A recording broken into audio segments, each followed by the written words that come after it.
lahat ng galaw ng impeachment ay from Makabayan Bloc or from this left-leaning Congress or representatives.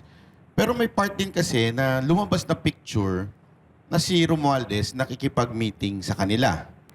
Do you think na dun meron partisipasyon si Romualdez at inutusan sila? Oo.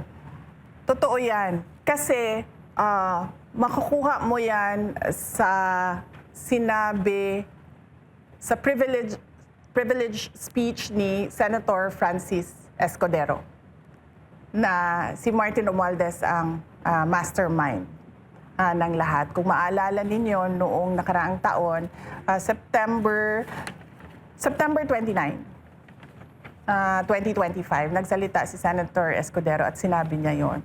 At tama ka, kasi pagkatapos nung AOM ng COA sa OVP, September 14 yon, nagsalita na si Stella Kimbo. Dito nanggagaling yung narrative na inubos ng 11 days.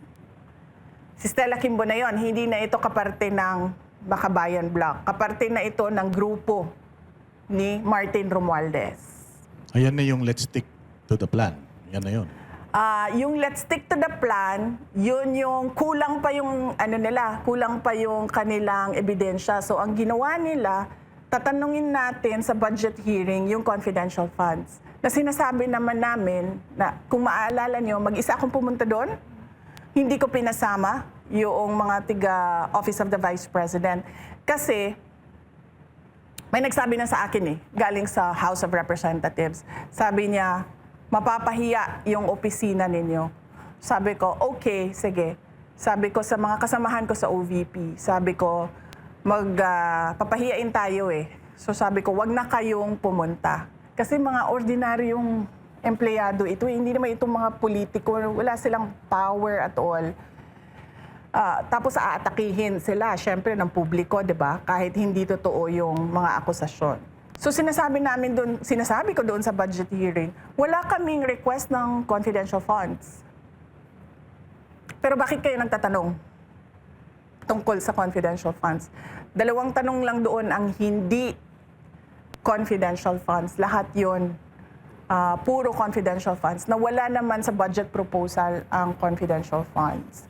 So, makikita mo, nagsalita na si Kimbo. Dito nanggaling ang narrative na, inubos ang pera, nilustay ang pera ng 11 araw, 11 days. So, dyan nagsimula yon. Tapos, sumunod na yung September 25, 2023. Yan na yung sinasabi ko sa inyo, may kinalaman si Martin Romualdez dahil yung Makabayan Bloc nakipag-meeting sa kanya, sa opisina niya.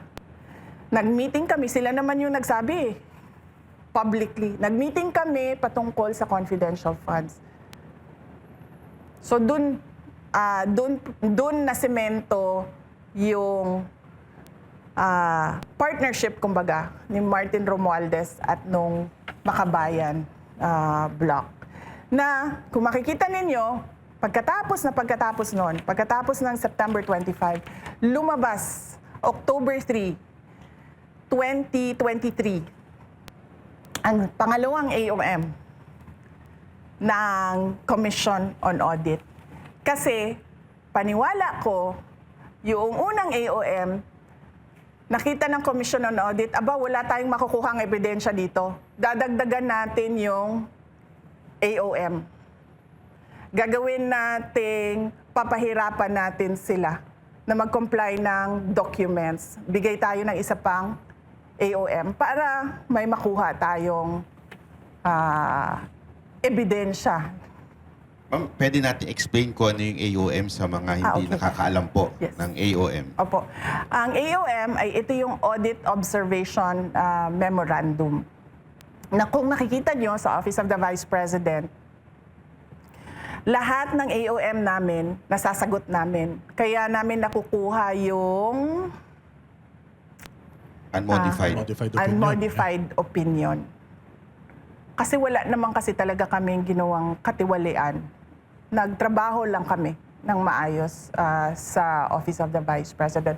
So ito yung binibigay nila ng Commission on Audit kapag meron silang mga tanong sa budget ng loob ng isang opisina. Tapos ikaw naman na doon sa OVP, sasagot ka, o ito yon yung tanong mo, ito yung sagot niyan. Ito yung sagot. Pero makikita nyo dito, nasagot namin lahat. Meron kaming notice of dismissal sa timeline. Makikita nyo rin kung kailan lumabas yung notice of dismissal. So nag-meeting sila, Martin Romualdez, Makabayan. 8 days after, lumabas ang pangalawang AOM.